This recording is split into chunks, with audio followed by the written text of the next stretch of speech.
Il était une fois, dans une forêt profonde où les sapins murmuraient et où les ruisseaux chantaient doucement, un petit village de maisons rondes en argile. Dans ce village vivait une jeune fille appelée Lina. Lina avait des yeux clairs et des mains agiles. Elle était travailleuse et veillait toujours à ce que chaque chose soit à sa place. À côté d'elle vivait son cousin Mo. Mo était fort, mais souvent paresseux. Il laissait les choses traîner et aimait dire « Demain, il y a encore du temps ». À la lisière du village se trouvait un vieux puits. Il donnait une eau claire, mais il était fragile. Celui qui y jetait des saletés ou oubliait de l'entretenir était privé de son eau. Un jour pourtant, le puits devint trouble. Des feuilles, de la boue et des déchets s'y accumulèrent. Les villageois murmuraient avec inquiétude, car sans eau, la vie était difficile. Cette nuit-là, un petit ange apparut. Il portait un vêtement vert et avait des yeux comme des perles de rosée. Il parla d'une voix douce. « Celui qui nettoiera le puits et réussira 3 épreuves, Dieu lui accordera de nouveau une eau claire. » Puis il disparut dans la brume. Lina se leva tôt. Elle prit un balai, un seau et un chiffon. « Je vais au puits, » dit-elle. Mo se retourna en grognant. « C'est un travail pénible. Je viendrai plus tard. » Lina partit seule. Au puits, elle rencontra une vieille tortue coincée dans la boue. « Aide-moi » demanda la tortue. Lina s'agenouilla, lava doucement sa carapace et porta la tortue jusqu'au bord. Alors la première épreuve s'ouvrit. La boue se retira et le bord du puits apparut. Une voix légère murmura « L'entraide ouvre les chemins ».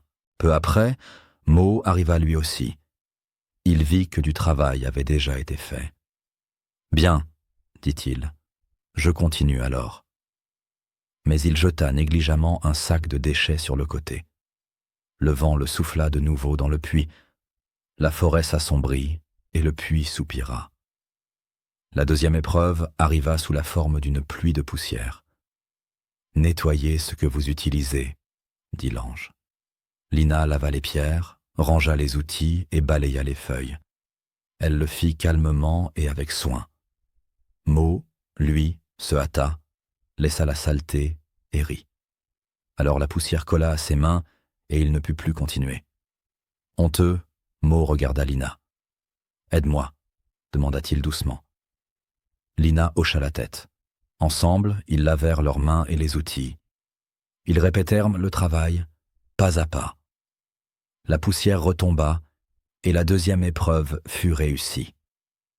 L'ange murmura « La propreté protège ce qui est précieux ». La troisième épreuve fut la plus difficile. Une fissure apparut sur le bord du puits et menaçait de tout gâcher. « Celui qui prend ses responsabilités reste », dit l'ange.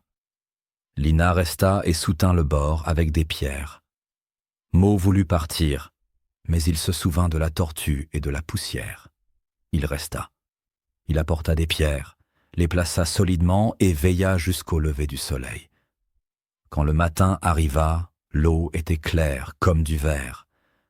L'ange apparut de nouveau. « Vous avez appris, » dit-il. « L'entraide rend fort. La propreté préserve le bien. La responsabilité le maintient. » Puis il disparut. Le village se réjouit. Mo changea. Il rangea, aida les personnes âgées et prit soin du puits. Lina sourit, car elle savait que la forêt écoute et que le puits n'oublie rien. Cette histoire nous montre que l'entraide, la propreté et la responsabilité réunies préservent le bien et deviennent une bénédiction pour tous.